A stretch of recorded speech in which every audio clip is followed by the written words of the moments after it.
or the Great Resignation.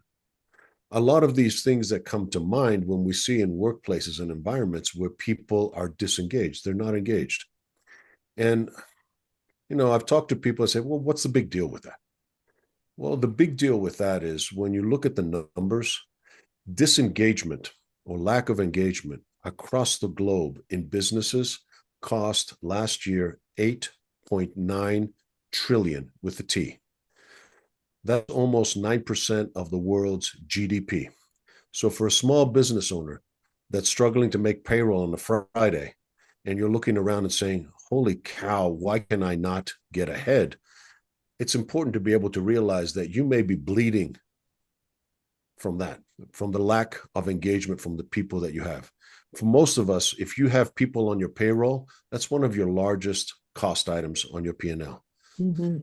But for most of us, we look at the situation and say, okay, what does that mean? 8.9 trillion is a big number. It's so big that I really can't relate to that. Well, if you have a disengaged member on your team, for every 10,000 that you're paying them in salary a year, it's costing you $3,400, $3,400 for every Wow. 10,000 you're paying them. So if you're paying somebody 20, 30, 40 or more, do the math and Hmm. multiply that by how many people on your team. Because honestly, studies show that in the US, that's generally a lot more engaged than what we see in the rest of the world. Only 1 in 3 people are really saying that I'm engaged at work. I give my best on average. That Wow. number is shocking. I mean, if we have people here in this image here, if you look to your left and you look to your right, only one of you is actually bringing their best. The rest are along for the ride, or even worse, sabotaging your operation. Yeah. So it's important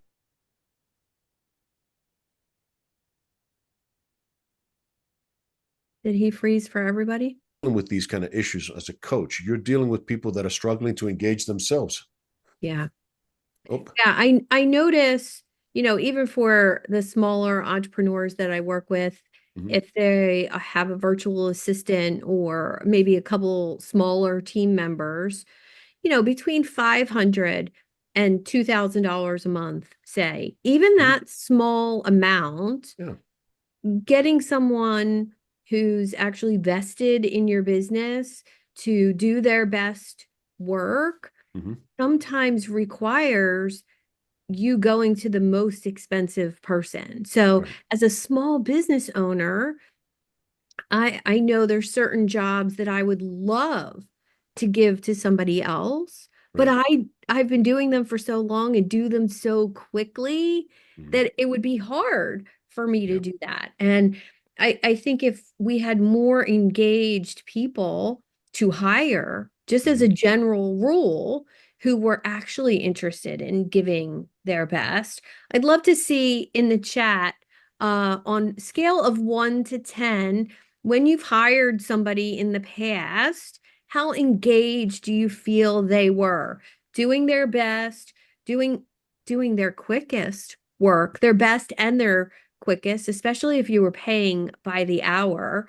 Where do you feel that person fell on that engagement scale? Mike says 7, Dr. Phil 8 and 9. That's pretty good. One was good, 5, Suzanne. 10 is good. One is 10 is bad. good, 1 is bad, 10 is good. Karen, great to see you, by the way.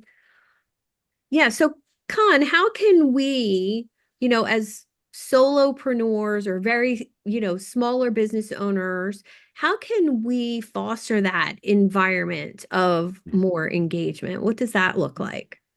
Well, let's kind of get beyond this. So I'm gonna take the same principles and concepts because the 4 drivers that I've uncovered from my research that I feel are going to give you the biggest bang for the buck when it comes to really engaging people apply whether you're a team leader in a large corporation, so you're an entrepreneur, or you're an entrepreneur, like many of the people on this call are, because you still want to be able to engage with those that you encounter in your community, in your client base. It's still the same. Why? Because engagement needs are human needs. They're not just employee needs.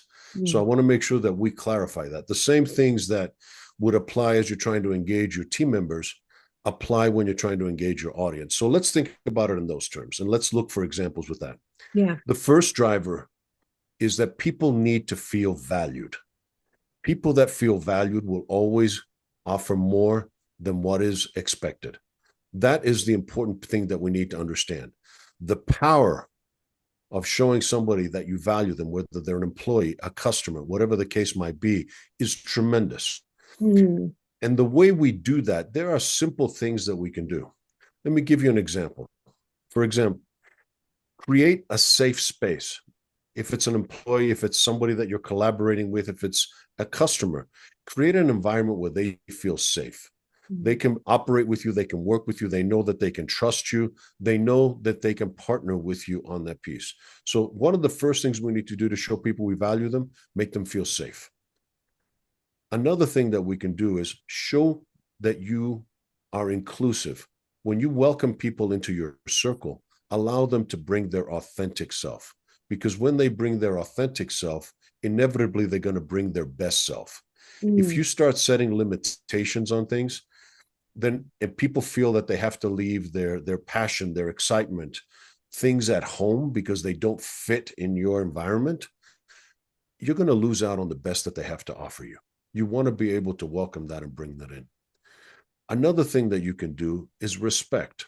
Now, respect is a term that we throw around pretty easily because it's something that if you have company values or you go to a client and you see on their wall where they have their values, chances are respect's going to be up there. Mm-hmm. But what does that really look like?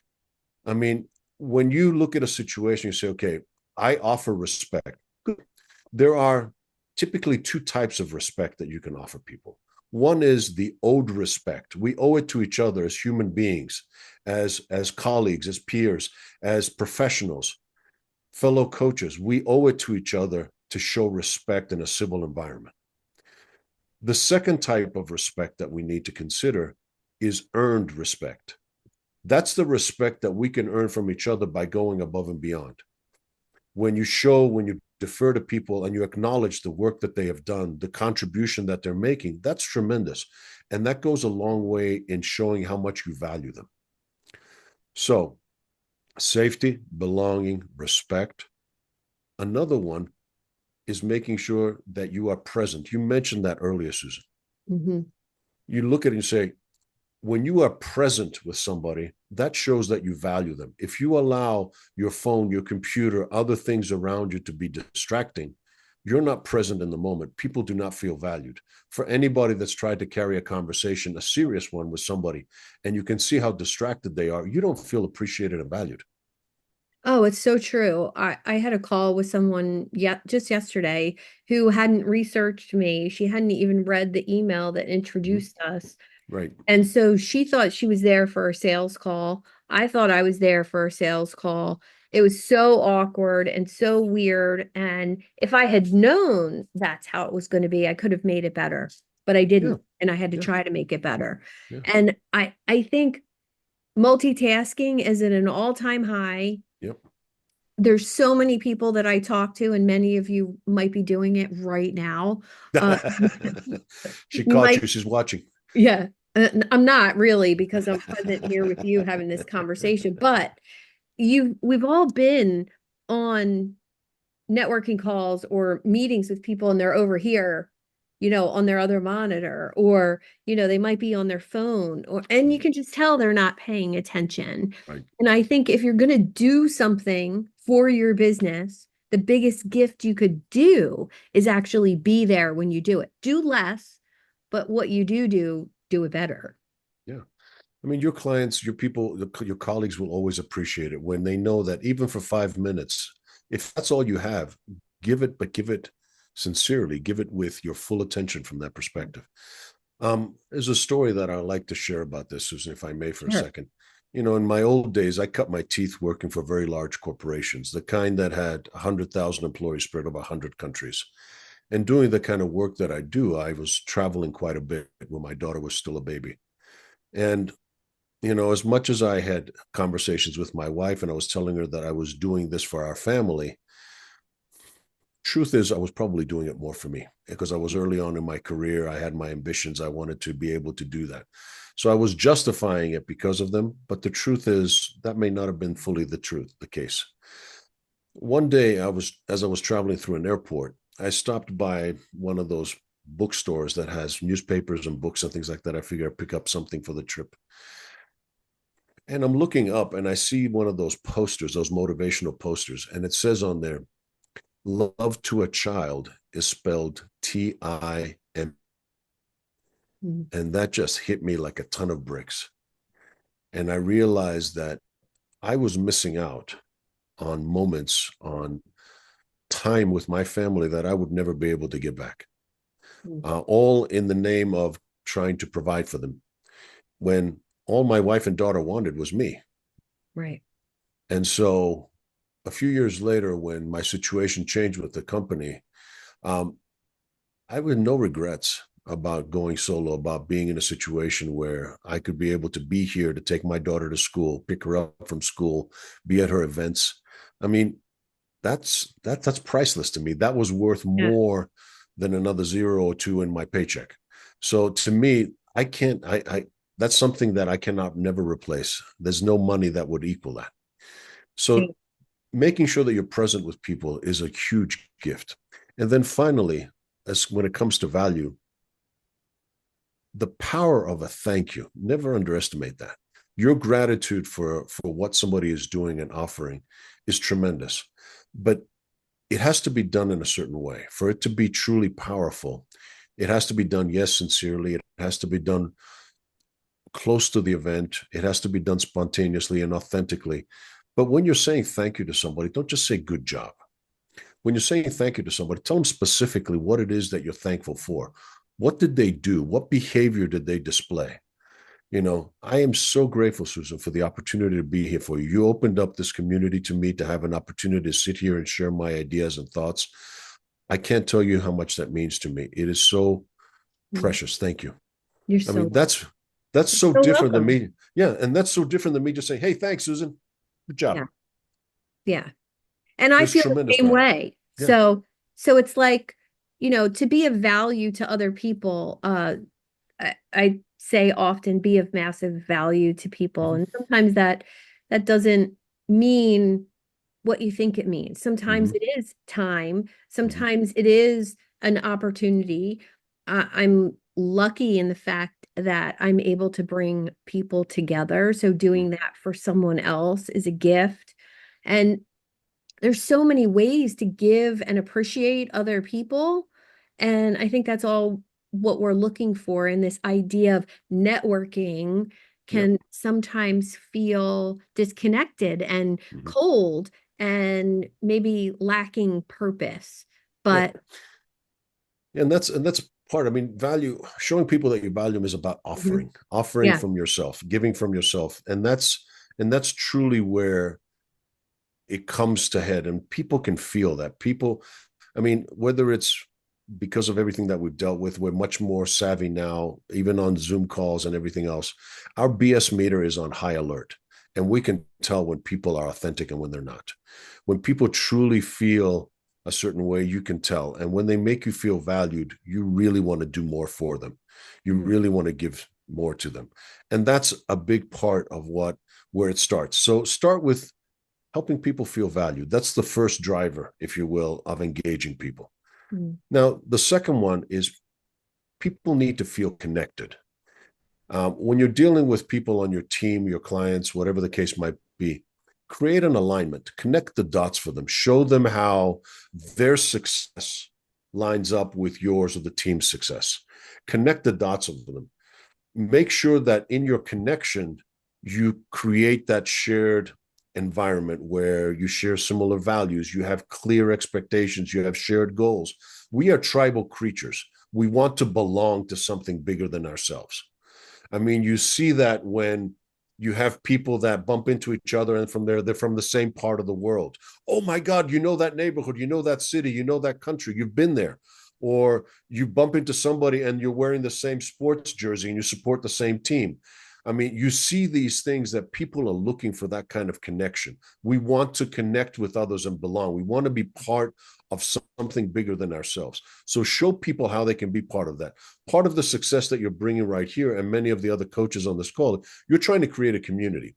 When you do your group coaching sessions, when you build your communities, that's what you're trying to create, an environment where people feel that they belong, with shared aspirations, shared goals, ability to share ideas, and knowing that you're going to be supported in that environment. That is huge.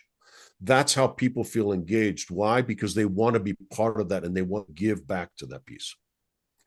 Well, can I just record that Please. for a commercial for my coach community? Yes, thank you. That's perfect description of what community truly is. Yeah. Right? It doesn't matter if it's in person or online or on Zoom. It's about meeting people where they are. And Correct. you're cool with taking some questions and Absolutely. group, right? Absolutely. So Okay. we can do it at the end or jump in as we go Yeah, I along was if it's gonna relevant. come off spotlight and bring some other voices into the room. Please.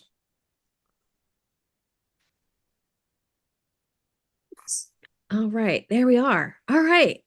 Questions for Kon or Keith, right with the digital hand. He knows I where the know. digital hand is. I like it. So Con, I have a question. So you mentioned that you Mhm. were in corporate for a while and building connections and engagement within a team, within a large team can be quite different than one-on-one and in small teams. Are there ways that you've adapted your practices for a large team compared to a small team when you're a business owner compared to working in like large corporate? The principles are still the same, Keith. I mean, at the end of the day, think about it this way. If we were putting together a sports team, which is a very simple analogy to look at, we need to agree on certain things. We need to agree on what game we're playing, what are the rules of the game, how we're going to conduct ourselves, what's the style of play that we want to bring forward. All of those things are characteristics of building the connective tissue between people so we know how to operate together. And then beyond that, when you start creating a sense of respect between you and each team member, that's the starting point. But ideally, what you want to do is strengthen those bonds between each of the team members themselves. Think of it almost like a wagon wheel. I want you to visualize a wagon wheel, Keith, because you strike me as somebody who does a lot of that visual stuff. If you are as the team leader, are in the center of that, and each spoke connects you to one of your team members on the outer rim, the spokes are important to bring everything into the center. But the true power of a wheel happens when you are able to connect the outer rim and it's strong. And the connections between the team members are strong enough that now this thing goes or rolls on its own. That's creating the power of a self-directed team that now is willing to move forward with and without you. Because now we have, as leaders, what are we trying to do? We're trying to create more leaders. We're not trying to create followers. Only the insecure try to create followers. As effective leaders, we try to create more leaders because we want people to have the initiative to wanting to be part of this. We want to invite contribution, not just consumption. And so, from that perspective, you want to empower people and create that personal accountability to each other, which comes from that trust, from those relationships, and the strength of that wheel altogether. Does that answer your question, Keith? Yeah, yeah. And I love the wheel metaphor. I am a very visual person. So thank you. I suspected as much. Let's go to Rob. You know, as one of the things that I understand, one area we really can often neglect is the home. And you kind of touched on it when you said the most important love language to a child is TIME. And as a husband and a father, the one thing I really had to understand was that active listening. Because when I really started actively listening to my wife and to my children, it helped me to understand empathy, which is something that never really came naturally to me, especially as a man. Then empathy kind of led to validation. And that validation piece um, really started, I noticed a difference with, my relationships with my children and my wife, as we became more engaged as a family. And just to touch on the importance of validation, listening. Yeah. Yeah. Sajad. Oh, sorry. I think my internet's kind of doing funky stuff. Am I back? Oh, you're back. There you go. Okay. Rob, so I want you to think about the elements that you were just describing.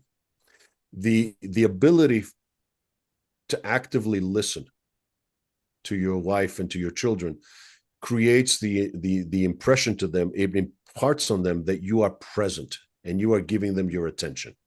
When you create a safe enough space that they can be heard and say what they have to say, knowing that it's not going to be retaliated against, but rather that you're empathically listening, you're creating that safe space for them.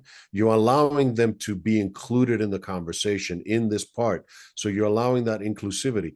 And chances are you probably thank them for sharing so openly with you. These are all the characteristics, again, that lead to that validation, that sense of feeling valued as a person on the other side of this conversation. You made them feel valued, and now in turn, they are willing to do much more in this connection of a family. And that's such a good lesson for our inner circle connections, for those people that we're interacting with as far as business goes as well. If you're expecting referrals and introductions, you have to give them. And being able to do that really, really well requires listening and knowing other people on a much deeper level. Yeah. Because again, when you're willing to do that, you show the connection. And we'll talk about another one of the drivers, which is feeling productive. But before I get to that, I think Sajad has something to ask. Oh, wait, I want to hear your thought. What's your thought? We'll keep going. Don't worry. Okay, I got a few things. You're extremely captivating. Well, thank you. And I'm not one of those people that says nice things that are false. Well, I appreciate the authentic feedback then. Good, thank you. Yeah, you should meet, Adrian Betts.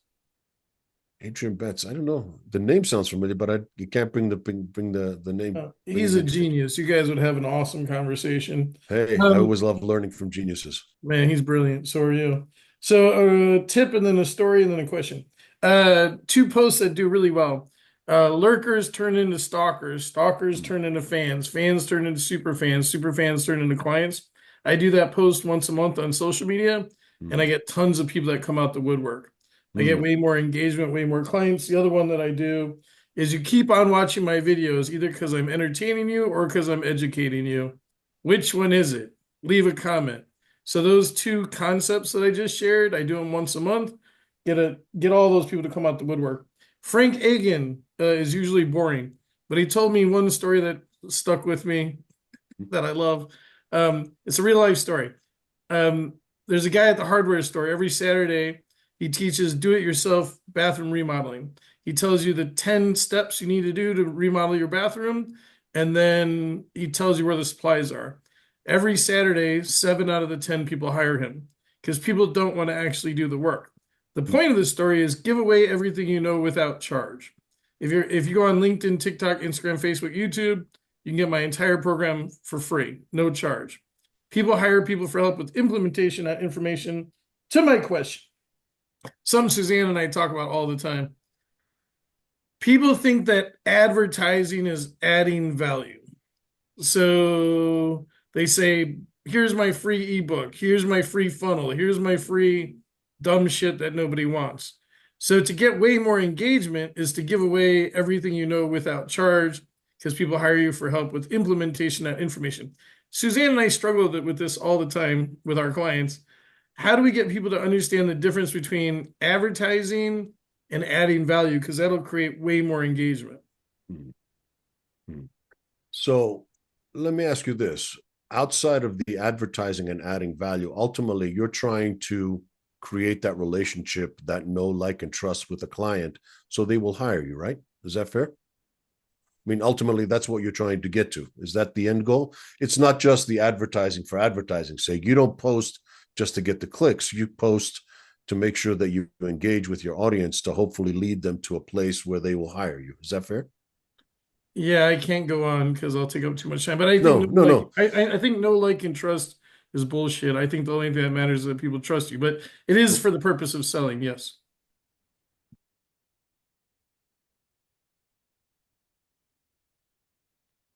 I froze him in deep Oh, philosophical there we thought. go. Yeah. No, Did Josh froze at least somebody in hopefully I got thought caught in the again? right I don't spot and know. not. No, no, but the thing is that I want all of you here that are coaches, all of you here that are contributors to others, understand that when you are partnering with a client to help them on their journey, they are the hero of their story, not you. I've seen too many coaches and too many consultants that want to be at the center of this, and they make it about them and not about their client. It's they want to show how smart they are and how much they know, and instead of trying to help their client. In the case of that person at the hardware store, this person was trying to help people get to what they were trying to do. As a byproduct, 7 out of 10 hired them because they felt he was the right guide for this. But what is a guide? A guide, a navigator, an expert, a coach. You need to have two things. You need to have empathy and you need to have authority. When you have empathy, you show that by showing that you understand the plight, the pain that your customer is feeling. When you show authority, you can show them that here are the steps that you need to take. And this gentleman at the hardware store, whether he did it on purpose or not, was proving his authority by saying, here's how you do it. He gave away everything he knew, everything that you need to know and where to find it. And he was displaying his authority. And people said, yeah, I don't want to do this DIY thing. I want you to do it because you have both listened to me, you understand where I'm coming from, and you have displayed the authority to be able to do it. You're my guide. Let's go. And that's ultimately what we want to get to. I mean, people don't care how smart we are if they don't realize that we give a damn about them. Coach Kon, Suzanne, may I push back slightly quickly? Yeah, go ahead. Coach Kon, here's the minutia, the specific detail that's the problem. Mm-hmm. Is and Suzanne and I talk about this all the time, is when we try to have our clients add value to social media, because you get way more engagement if you add value. Mm-hmm. They Agreed. cannot understand the nuanced difference. They cannot take themselves out of themselves to look at themselves objectively, to look at their content and say, does it actually? They say, well, I offered them my funnel. I offered them my ebook. I offered them da-da-da-da. And it's all sell, sell, sell, sell, sell. So the nuanced thing I would appreciate if you would talk about is the difference between adding value in marketing versus advertising, that specific issue. Right. So from that particular situation, when I look at what adds value, when I look at it as a mathematical equation, V equals D over E, value equals delivery over expectations. When I'm coming into a relationship and what I expect is information or an initial call to understand that, and all you're doing, or like you said, entertained, with some of your posts, you're trying to define that. People see value in different things and they can approach it from that. What has value to me is what I need in the moment above and beyond my expectations. If you can fulfill that for me, I get value. To me, I'm not opposed to paying somebody a lot of money to do something if the value is there for me. That makes sense. Mm-hmm. So value is different than the cost. Now, from an advertising perspective, too many people out there think that we do this pitch slap thing where the minute we connect with somebody, we hit them over the head with this long diatribe of buy my services, download my easy thing.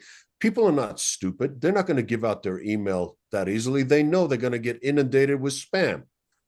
If that's the way you want to run your business and you think that, you know what, hey, I'm playing the numbers game. For every 100 people that I get, I'm going to get one person that's actually going to pay me. Well, if you bludgeon people long enough, you probably will get that one person. Yeah. But the problem is that's a short-lived recipe. For those of us that want to have, especially in this kind of work, if you go into the coaching, consulting, teaching world, you're looking to build relationships. You cannot build relationships in a transactional environment, which is what you're doing when you're constantly advertising and trying to sell. Add value and let people buy. People love to buy. They just hate to be sold. I love that. I would also add, from the coaching perspective, there is plenty of freebies out there in the world that teach nothing, that give nothing, and you subscribe to them and then you get an email every day until you unsubscribe. And I would say by doing things differently, by being of value in a different way to people is what actually makes you stand out. And you don't have to do it with as many people. It's those few valued people that you really take care of and provide massive value to, answer the phone when they call or give to them when they need it, that actually are going to show up and give it back to you, whether it's referrals or, something that you need. Yeah. I mean, Susan, I've been doing this now as a single shingle operation for more than a dozen years. So I didn't try to start this process. I wasn't aiming to become an entrepreneur. Mhm. I'm an accidental entrepreneur. I fell into it because people were willing to pay me as a consultant rather than an employee. Something to do with my gray hair. I don't know. I mean, it's one of those things that, you get to that point and people start telling you, yeah, we like what you can do, but we don't know if we can afford you. That to me means that I'm past a certain prime and the people want somebody younger that they can develop. I don't know. But to some extent, I'm blessed to be in a situation now where I look at this and I say, you know what? I want to build a handful of good relationships with people. And I do this, and I've never wanted, because when I continue to give people value, the value that we were just talking about, and people realize that and they can take it, they can understand it, they can see the difference. It's not a transactional relationship. It's not that I haven't had those, but I have not wanted to continue those relationships with people. Yeah, I can do a one-off, but I don't like to do one-offs because to me, it's pointless. I want to build relationships. I'm a trusted partner to my clients. Most of my clients, they're large corporations. I am their talent management, employee engagement, training department. So from that perspective, I've built that kind of relationship where they continue to bring me back, even though I try to work myself out of a job. I keep solving problems and they uncover more problems that I can help with. When I can help my clients 2x, 3x their revenue, and I'm talking about $50 to $500 million companies, when I can help them do that through the work that we're doing together, I'm not going to want for work. Right. Because the value is there. It's undisputable. When the president of the company comes to you and says, we could not have done this without you, you're hitting the mark. But even for those that are not working with companies, you're not B2B, you're B2C. The people that you work with and tell you, you've changed my life. You saved my marriage. You saved my sanity. I would be in a gutter somewhere if it wasn't for you. And many of you have heard those stories. Mm-hmm. That's what keeps us going, because we know we're making a difference. And you know what? At the end of the day, that connection helps you with the next thing, because that's when you say, who else do you know that I can help? Give me one person that I can help. And that's how you keep building the next stepping stone. That's how you keep doing all of this. That's how we go about it. I mean, none of us got into this business to be salespeople. Let's face it. It's a byproduct of doing what we do. But you hope that your work speaks enough for yourself that it will bring in people, it will attract people. What Shadab was talking about is basically being that light, that beacon that attracts people to you. And the way you do that is by offering that value without the strings attached. Well, if you give me this, I'll give you that. When you are open, when you are willing to give and offer, people are willing to come into your circle. Again, you have to be cautious, because there's going to be people that will take advantage of that and they want everything for free. And the people that are around you that are not willing to give back, those clients that want that discount, that freebie, that everything, are the worst clients you will ever have, because they are the ones that constantly will be complaining about your services, that you're not giving them enough, that this, that, and the other. Well, can you change that to next week or to this day, even though last minute and everything else? And we know those people. Get them out of your world, just like you would with a toxic employee. They are disengaged. They're not even interested in their own growth. You're not there as the guide to do it for them. Forget that. You are there to facilitate that process.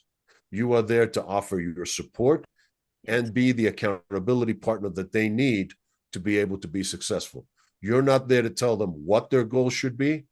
You're not there to tell them how much they do. I work with little kids. I work with all the way up to their high school years. I coach soccer and I coach girls because I think girls are much tougher than boys nowadays. And so from that perspective, I love working with them. And to me, I teach my girls how to self-advocate, how to be leaders unto their own right, and to take no prisoners with this stuff, but do it in a way that's respectful and they own it. They're not apologetic. Yeah. I don't want my girls to be out there apologizing why they're tough on the field. You want something, you come get it because I'm going to come get it from you. And they know that. I love And that. to me, I look at that and I teach them how to go out there and advocate for themselves. Leaders creating leaders.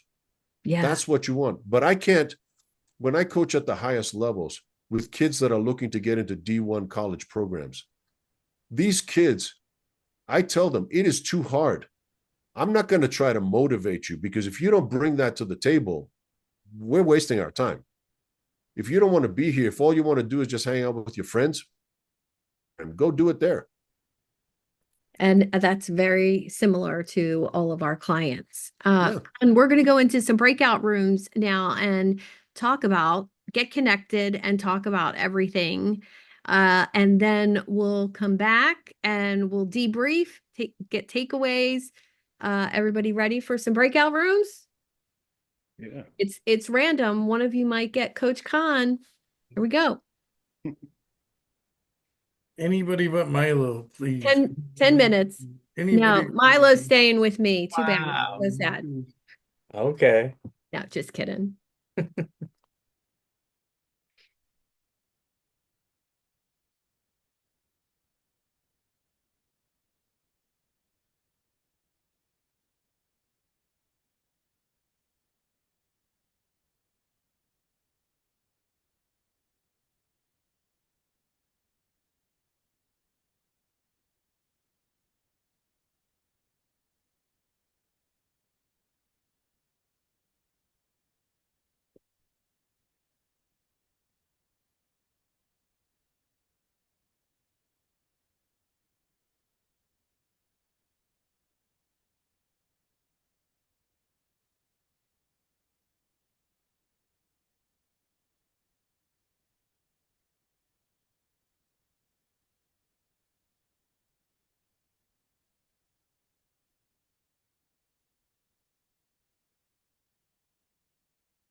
Hey, Sean.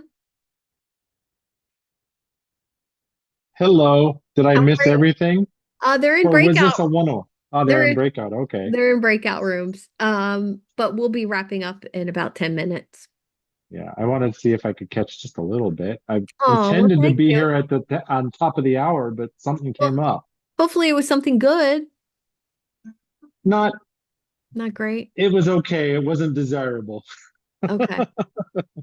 Okay. All Well, right. we all have those. Well, it's great to meet you anyway. Nice to meet you. What kind of coach are you? Mindset and accountability coach. Okay. So I study NLP and strategic intervention with Robbins Manonis. Mm. And you work with like leaders, companies. Yeah, my focus is I'm brand new, but my target is entrepreneurs, leaders, founders, and coaches, focusing mostly on men. Hmm. But as I say in my elevator pitch, women too, I'm not prejudiced. Yeah. I just know for like marketing and message, you want to have a focus. Yes. Yes. And I found that my message resonates with men more than women. Yeah, and I tend to get more connections with women. Mm, and interesting. and the introductory calls I've had have been mostly women How so about that? far. How about that? Yeah, right now all my clients are men except one. Yeah, I chose men because when I was looking for a coach, I really wanted to have a man coach, but of course I know, the coaching industry is Yeah. female dominant. Yeah, it is. And I think for me, it's because of my mindset training, my dad was in the military, how I was raised with habits and performance and, no excuses type of, background. And I was a professional athlete and yeah, I don't know. I think that resonates with men more and um I'm fine with that. That doesn't matter. But now my community has a good mix of men and women. I am putting a coach group together. I mean, this group has been together for about 2.5 years, and I'm making it a little bit more formal and, going to do this event once a month and a mastermind for business growth and then all my coaching resources. I kind of do business like the prosperous coach style and And been that's my mentoring. dream is, yeah, Yeah. I highly respect Rich. I consume Yeah. a lot of his content. Yeah. And I was actually, when you talked about, the clients we actually end up working with, it isn't Hmm. necessarily what we thought we were going to be working Yeah. with. Because Yeah. Rich tells that story too, how, he tends to work with high achieving women. Hmm. Yeah. Yeah. It's interesting. I did his 4PC program Hmm. before COVID, and it was such a breath of fresh air compared to, the work I had done with previous coaches who wanted me to market and run ads and, you know, sell things that really weren't my zone of genius just to make money. And I was like, oh, like this just doesn't feel like This, me. yeah. Well, and when you were talking about, you know, because of your background, like, you know, growing up, as we used to say, a military brat, Hmm. I was thinking of two things. One, I've always heard this and I totally resonate with it. We don't attract what we want, we attract who we are. Yeah. Yeah. Yeah. Yeah, So, that's definitely true. I had a sales call yesterday with a very, very corporate woman. She was very reserved and very like scared to talk about anything. The first question I asked was something about her team, and I said, "Well, do you have a tech team? Do you have an IT department? What does that look like?" She's like, "I'm not telling you all that." I'm like, "Oh, okay. How many people do you have working for you?" That's not necessary. That's not relevant to this conversation. I was like, oh, yeah, we're not a good fit to work together. Right. Well, it reminds me too of my wife always talks about like she has a hard time connecting with women Mm, because her experience has been a lot of women like that. Like yeah, instead of coming together and supporting each other, it's like, ah. yeah, yeah, yeah. And by the end of the call, um, she just said, "Well, I don't think this is a good fit." And I said, I didn't offer you anything. I said I was just trying to get to know you and your business. And I said, it really felt difficult to get in there. And she said, "Well, I'm just not going to talk about my business like that." And I said, "Have you ever had a coach before?" And she said, "Yeah." And I said, "They didn't talk about numbers and staff?" And she said, "No, never." And I was like, "Okay, well, great to know. Have a nice day." Yep. Rich just popped into my head again. It's a hell yeah or it's a hell no. That's right. That's right. All right. I'm just going to close up these breakout All rooms right. and bring them back. They'll be back in about 60 seconds. And of course, I'll get the recording to you because Coach Kon, who was our speaker and motivator today, he gave some great tips on engagement. That was the topic today. So I think you'll enjoy it. I'll make sure you get the replay. Excellent. Thanks. You're welcome.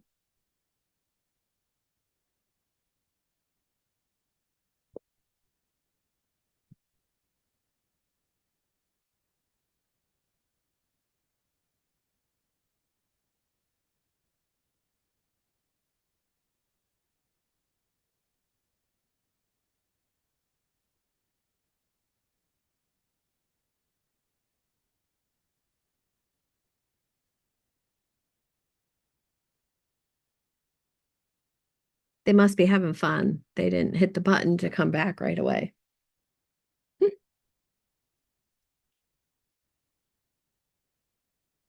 They must be on that like last minute Yes. countdown that it pops up. You must have been having fun. It took you a little bit to come back. I'm so glad. So glad. We were still talking, Suzanne. You were still Sajad talking. was giving us great tips. Oh, We were see, all just massive sitting there. value. I didn't know Massive we could come value. back. I didn't know we could come back. We would have come back 10 minutes ago. Um, It was great. massive value. You would have left him in the room by himself.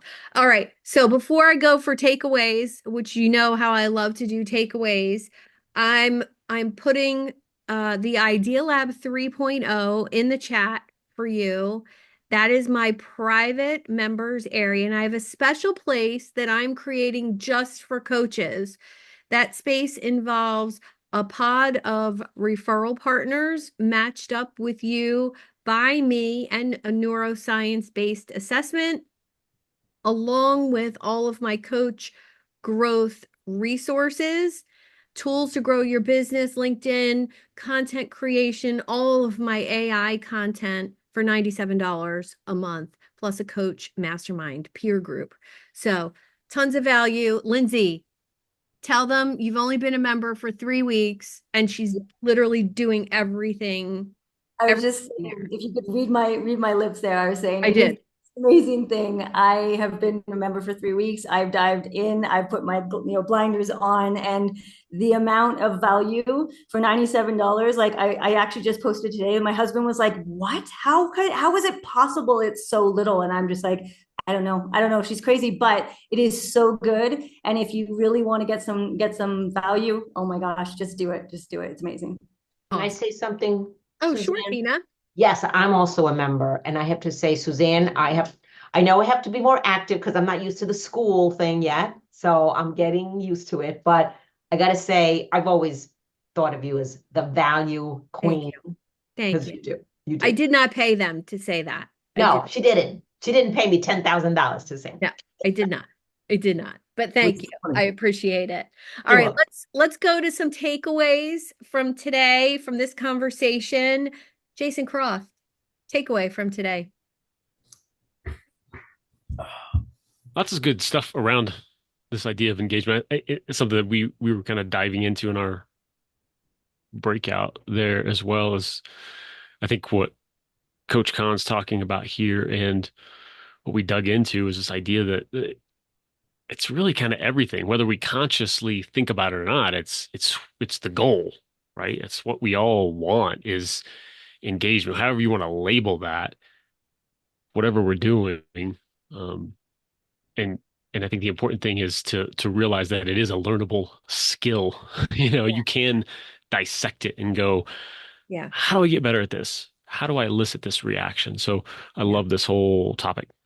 Yeah, I do too, because I really feel like so much of what I teach with my clients is that idea that you can have better relationships with people based on your personality. You can do events like this. You can be more visible. Jason talked last month here at Coach Conversations about being more visible. And what does that look like? Not only visible on social media, but more visible in general, speaking up at meetings, raising your hand, asking questions. Sajad says that all the time. Like, show up. If you're going to be at a meeting, open your mouth. Like, it's really important to have that connection with other people. Nikki, what's your takeaway from today? Oh, so many takeaways we were talking about in the breakout room. And the one thing I added is I think it's finding what works well for you, taking everything that you're learning because there's different opinions. And then what's most important is that you're leading from an energy that feels good to you. Yeah. Yeah. Yeah, because other people can feel that. Totally, totally spot on. Dr. Agrios, what's your takeaway today? I usually call him I'm Dr. sorry. Phil. I I don't know if wasn't he I likes that wasn't or not. listening. So I have no take now. You were So it was great. you were I was listening to music in yours? multitasking Okay. and I left, but I had my AI present. Nice. So no, I Typical felt there was Greek. Typical Greek. so I really enjoyed it.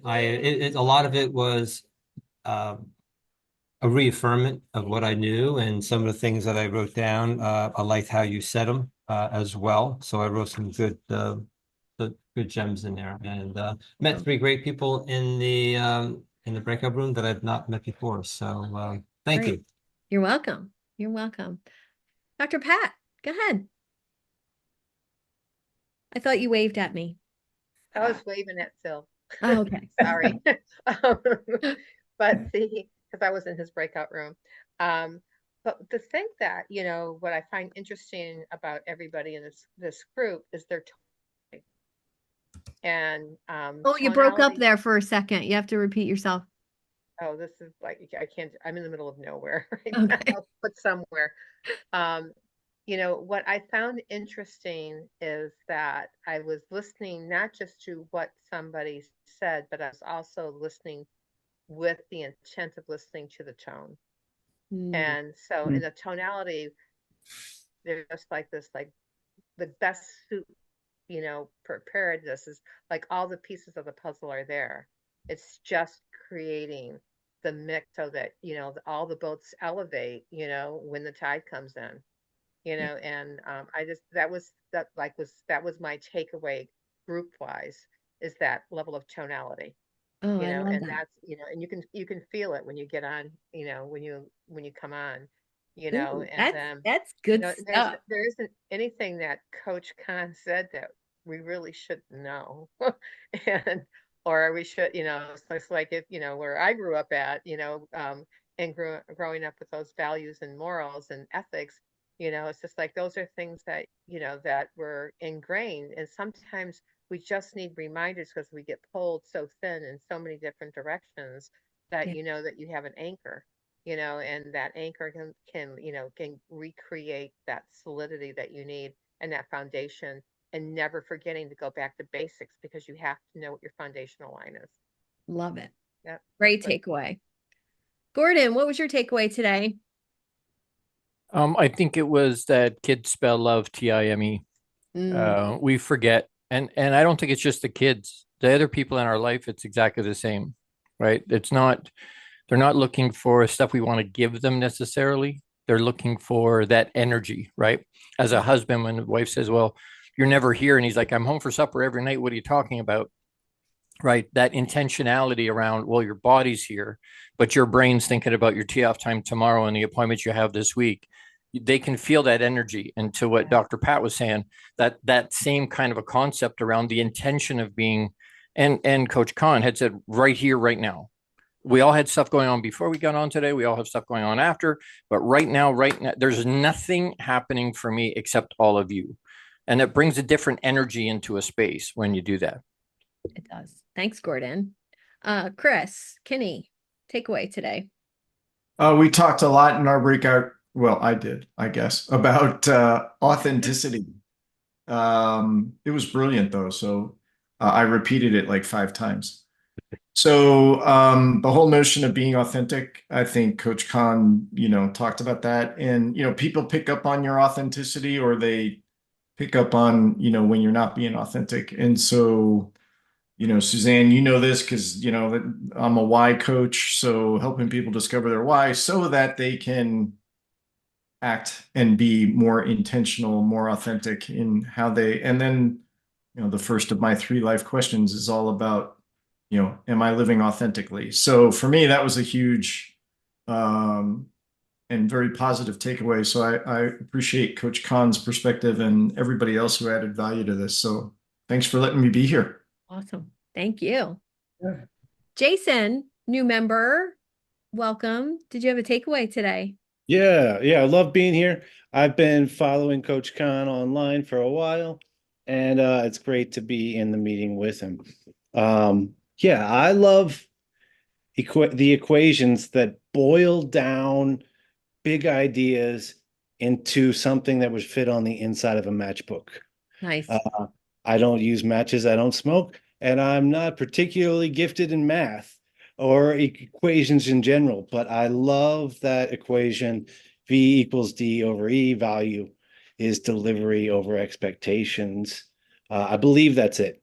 But I love it when we can take an idea like that, which could be a thesis project of 80 pages or more, but we compress it down like a piece of coal smashed into a diamond, and we can carry it with us when we work with employees or people we're coaching. Beautiful. Well said. Well said. Mike O'Neill, takeaway.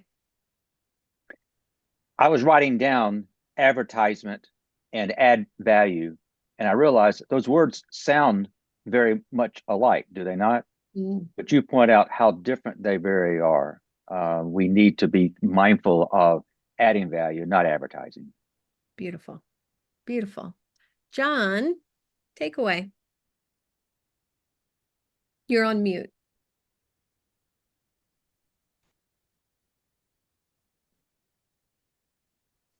Okay, how's that? Is that That's better? better. Yeah. Okay.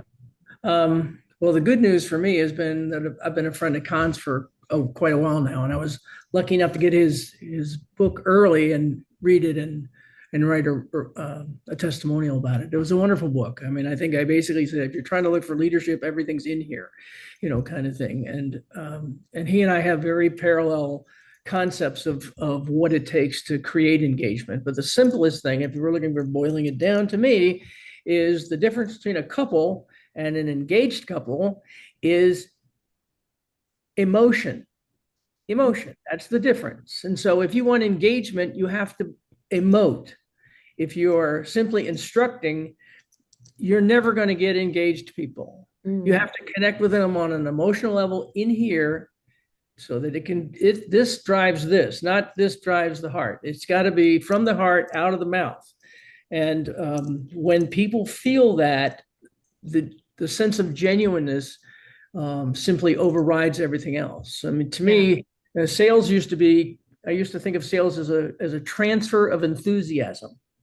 You know, if I got you excited and enthusiastic about the value of what you're going to get, I didn't need to sell you anything. You wanted this, you know, and I've always been the best salesman who hated sales. I mean, I just have always hated sales. I hated it when I was a kid. I didn't like it, you know.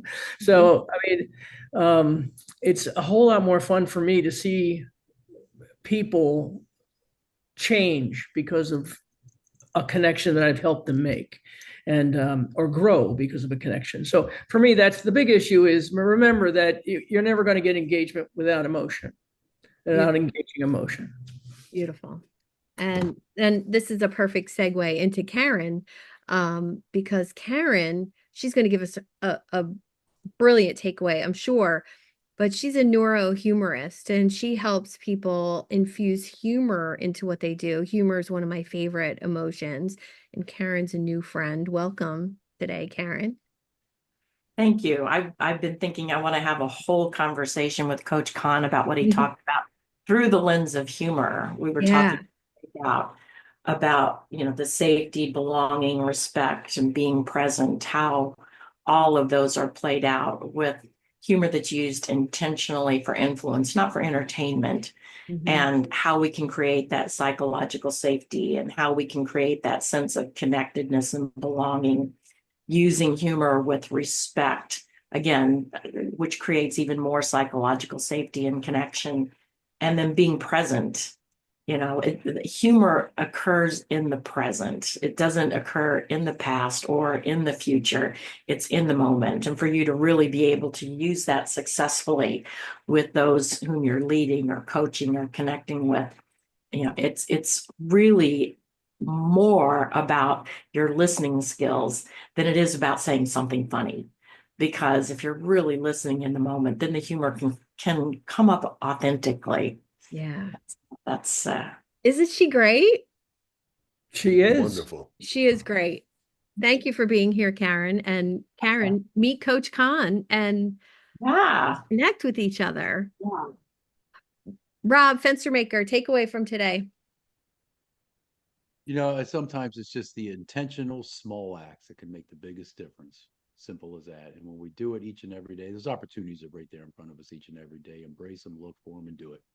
Nice. Perfect. Milo, takeaway from today. I learned how to say Conapostolopoulos. Yes. Probably something I couldn't have said before that. At So least proud of you. Right? I'm not sure I even want to know what con stands for, but good for you to shorten that. It's another one. It's another one. But on a side, John, since Karen is new, I want people to know how many of my clients, I'm a public speaking coach, I refer, she probably doesn't know this, to KarenBuxman.com because I want them to understand the power of using humor in their presentations and how it doesn't undermine their message. It doesn't make them less believable, less serious, less information packed if they understand how to connect with their audiences through humor. So if I didn't known she was someone you didn't know, I would have introduced you, Suzanne. So I just so you do know her though? No, I just made all of that up. Yeah, I've known Karen. No, I'm just saying, I didn't know if it was you're referring people to somebody you don't Oh, know. no. People look at her. Oh no. Yeah, I found her on my own, Milo. I like, where were you for that introduction? Just kidding. See, just kidding. And back to Con for a minute. I just want to say that I love the clarity with which you shared what you said. There wasn't any fishing for the what's behind what Con is saying. What is he trying to get at? I missed the beginning because Suzanne is going to see a note from me saying, "Is the meeting today or tomorrow? I have you on both days on the calendar." But even jumping in, I got what you were about pretty quick. So good for you for just having that sense of how to get to the bottom line quickly and in a way that we could follow. Thank you. That's a great compliment. Kon, do you have a takeaway from today? Well, it's a pleasure to be among peers, among people that are making a difference. So thank you for allowing me to come into your community to share my thoughts, and hopefully, again, no rocket science here, But it's good to be reminded of the basic principles that make us human and help us feel like we are connected and engaged with each other, and how we can make other people feel. I think that's the biggest thing. But the way that I finish up most of my presentations lately is an expression that I've embraced, even though it's not mine. I can't claim that I originally came up with it. But to me, when people think that the grass is greener on the other side, I remind them that the grass is not greener on the other side. The grass is greener where you water it. So take care of your little patch of grass and make sure that you take care of that, and then people will feel engaged in that place. Beautiful. Thank you so much. All the white people get to go, but none of the Pakistanis. Yes, and I just looked around and for you specifically. So, Sajad, takeaway from today. I'm not leaving if all the white people get to talk.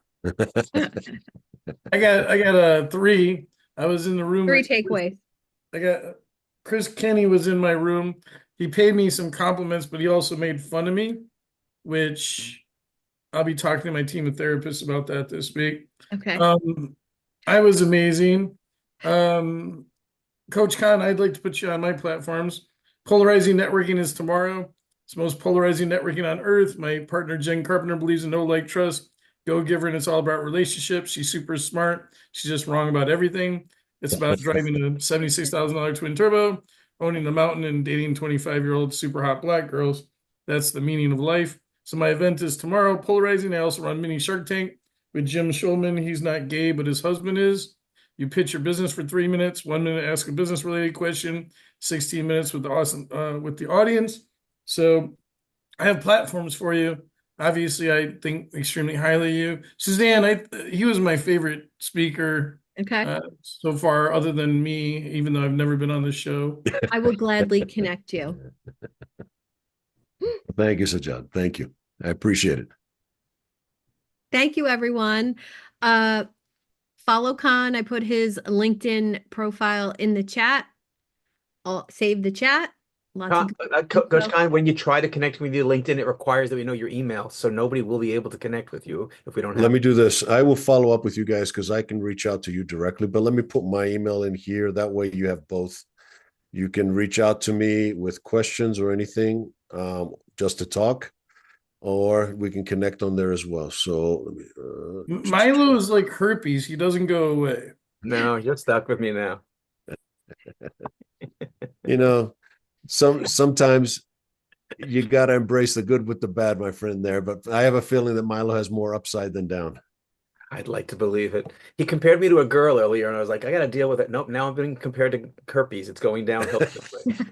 I did that in private, though. Oh, I forgot you did that in private. Thank you. That was kind of you for once. Appreciate everyone being here today. Thank you all. You're welcome. You're welcome. And Suzanne, thank you for the opportunity to be here. Thank you for welcoming me in. Thank you for bringing massive value as always.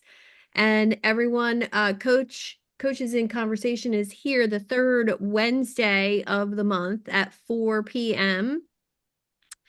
Next month, I haven't gotten a speaker yet for next month. So if anyone's interested in being that person, please hit me up and talk to me about that. Sajad, does that mean that's what you want?